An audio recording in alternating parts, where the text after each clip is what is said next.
The biggest, I hope this is not untrue, the biggest Iranian population outside of that country is in Southern California. Iranian Americans or Iranians who are not, don't have dual citizenship, but Iranians in Southern California, most of whom are professionals. And I just wonder how they feel about the threats being made by Trump. Now, maybe against Iran, maybe these Iranians in America celebrate it because a lot of the Iranians in America are in America because they were backers of the Shah, the dictator, murderous motherfucker of Iran. And to get away from Iran, when the revolution occurred, a lot of them came here. United States has always been and will continue, well, in recent history, and will continue to be a haven for dictators, mass killers, as long as they're mass killers that we did business with. And not all of them, because some of the mass killers that we did business with, we turn on, like Gaddafi. Although I don't think he was a mass killer. Saddam. The leaders of Indonesia that Henry Kissinger loved to hang out with, leaders in Central and South America. We don't provide safe haven and a warm meal and a good place to live to revolutionaries who tried to establish democracy in their countries. We provide safe haven and all sorts of legal protections for the dictators, the mass killers, the war criminals. That's what we do. So many of the Iranians that are in this country, I would guess, I don't know, but I would guess, were supporters of the Shah of Iran, the person that we established as the leader of Iran after we destroyed their freely elected government run by Mohammad Mossadegh. We said, oh, no, you're not going to nationalize your oil. Fuck that. Oh, no. It's not your oil. It's our oil. It just so happens it's underneath your country. So, that's not going to happen. So we got rid of their president and put the Shah in. And like I've said before, the first thing the Shah did with the help of the CIA was establish SAVAK, which was their secret police, their torturers, their John Yoo, their Negroponte, it was their form of torture. And death and destruction for anybody that objected to the Shah. I remember a big party back, it was in the 80s. I think it was in the 80s. No, it couldn't have been in the 80s. I guess, it was in the early 70s, right? It couldn't have been after the revolution in Iran. In the early 70s, before the Shah developed cancer, before Ayatollah Khomeini led the revolution in Iran, before American embassy employees were taken hostage, it was in the 70s. And the Shah of Iran decided to hold, I think it was a 2,000-year anniversary of the Peacock Throne, of which he was a direct descendant. The Peacock Throne, royal family that stretched back, they could trace it back for, I think it was 2,000 years. Which is pretty impressive. I mean, it was Persia. At a time when Europeans were still eating each other out of caves in Europe, the Persians were developing advanced math, astronomy, science, medicine. And the Europeans, the so-called white folks up north, they were still trying to decide, how to build a fire or how to make a hammer. So, the idea of a 2,000-year-old, or was it 3,000? Was it 4,000? I don't remember. It was a long, long period of time. Probably three. I should look it up. But anyway, they had this big party. And the party was held in a desert. I think it was a desert area of Iran. And the Shah and his beautiful wife hosted this party for their close friends of 3,000 or 4,000 people who came from all over the world. All the dignitaries who supported dictatorships and militaries and secret police, which were the dignitaries from just about every country. And one of the reasons was because Iran also it has massive reserves of oil. Now, it's our oil, but it happens to be under Iran. It's just part of our oil that happens to be under Iraq or Kuwait. Don't hear anything about Kuwait anymore, do you? So this huge party, and I remember reading about it and seeing some pictures. It might have been Life magazine. I don't remember. It's a long time ago. But the opulence, the pictures of this unbelievable wealth, the kind of wealth that would expose Donald Trump for the poverty-stricken little prick that he is. Oh, he's a billionaire like my great aunt is a billionaire. But I mean, this was ancient wealth. This was gold. This was unbelievable stuff. And of course, the average Iranian, well, they weren't invited. What? This is for the 1/1000th of 1%. And so it's a big party. And it was shortly after that, in the meantime, while that was going on, the Ayatollah Khomeini was sending cassette tapes preaching revolution into Iran, surreptitiously being put into Iran where people could listen. So they had the Ayatollah preaching religious revolution, and then in their own country, they have a dictator killer backed by the United States who was preaching suppression. He wasn't preaching it, he was performing suppression. No democracy here. This is a monarchy. Of course, the only reason the Shah was on the throne, so to speak, was because we disposed of the leader that the Iranian parliament voted to become president in 1953. You know, you got to stop and think about this shit every once in a while, right? Like why the North Koreans hate us in a way that you and I can't understand. Why the Vietnamese were willing to fight to the point where they'd lose 2.5, 3 million of their civilians to defeat the filthy invader who had come there, the United States.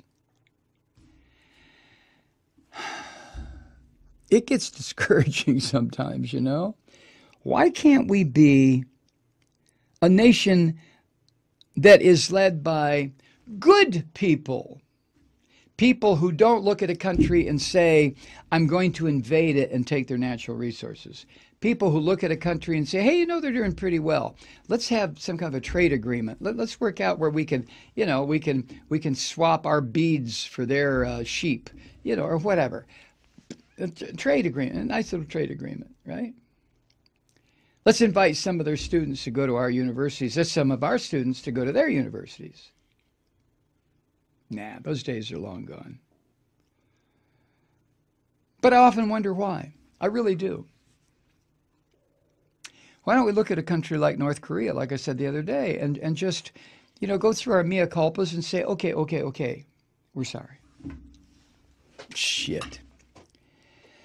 If the United States and the world, the Guardian writes, cannot convince Trump to support the Iran nuclear deal and instead focus on real problems, America may once again plunge into a violent disaster in the Middle East and in the process damage efforts to deal with a country that already has nuclear weapons.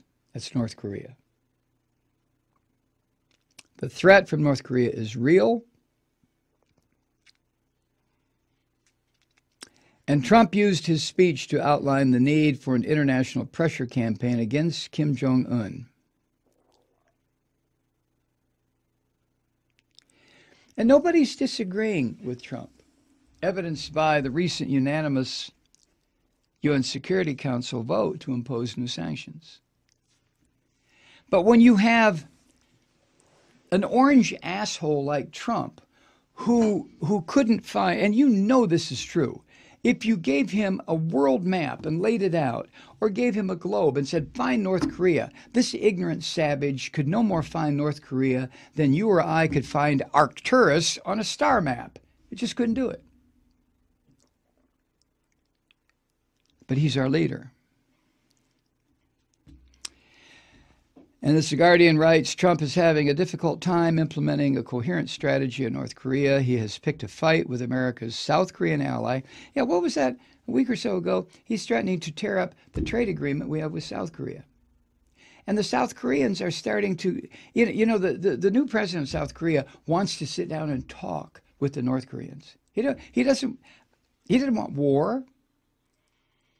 I think for a very simple reason. He knows that millions of his fellow citizens would be turned into cinders. But he wants to talk. In the meantime, behind him, he has this orange fuckhead who is screaming about, we're going to annihilate your country. You're Rocket Man. You're a big goof. Well, you're a goof too. Well, your mama wears combat boots. Well, your mama's a whore. Well, your mama is a goddamn, I'm going to bomb you.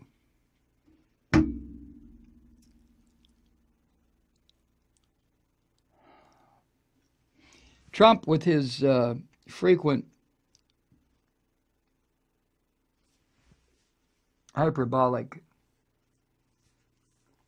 comments, his rhetoric, all of that raises the chance for miscalculation that would then initiate something that nobody on this planet ever wants to see again, because we've seen it once.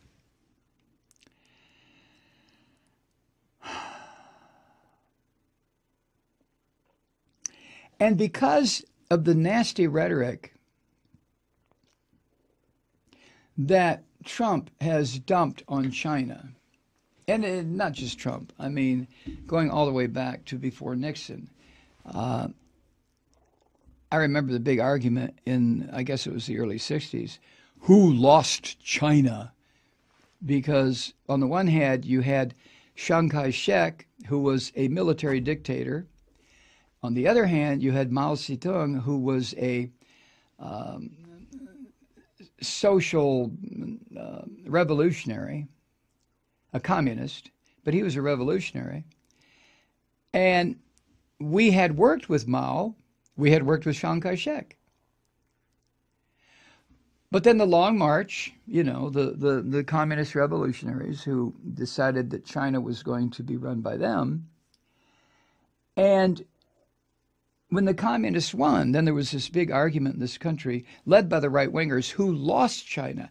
And from that point forward, we attempted to isolate China. And that brought, among other things, the Red Guards, if you remember that, in China. The insistence on political correctness where it concerned communism, the destruction of their culture, their art, their history, their music. Everything had to be politically designed or it wouldn't get past the censors. So, all of that shit went on. So we've had like 60, 70, 80 years of treating China like a misshapen, ugly little creature that came rolling out of the woods. In the meantime, China has just kind of ignored us and has established itself all over the world. All over the world, Africa, South America, Asia, Chinese engineers, Chinese money, Chinese railroads, Chinese hydroelectric plants are being built all over. And what are we doing? We don't do that stuff. We don't do that stuff. We don't even do that stuff here. China's becoming the leading manufacturer of electric cars. What's happening here? We have an orange asshole who wants more pollution in the air. I mean, this is madness. So,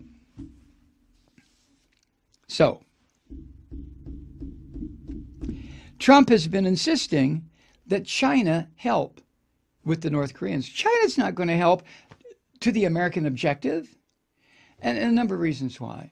If the North Korea regime were to collapse, what would happen to Korea? Now, short of nuclear bombs and shit, what would happen? Well, if it unified, just like East and West Germany, for example, where you have one half of the country is prosperous and very successful in a material way, and you have other half of the country that is poverty-stricken, and they have to eat bark and rocks and shit just to stay alive. What happens? Well, the more primitive society, hopefully, is absorbed by the more advanced society, and everybody's standard of living comes up, right? Let's supposing that would happen if the North Korean regime collapsed. Where would the United States factor into this? Well, the United States, then, we would put more troops in South Korea. We would add more bombers at Guam. And the Chinese would look at this and go, what the fuck is going on? So why should they help overthrow, one way or the other, Kim Jong-un? It is not in their interest to do so because they don't trust us, and they shouldn't trust us. I don't think we should trust them either, but that's a good reason for everybody just, take a break. Let's focus on global warming. Let's work to become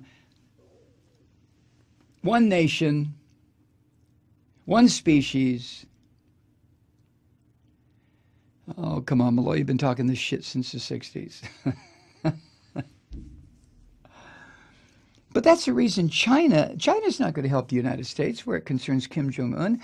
They may sign on to a Security Council agreement that says, yeah, North Korea, you're a bunch of badass people.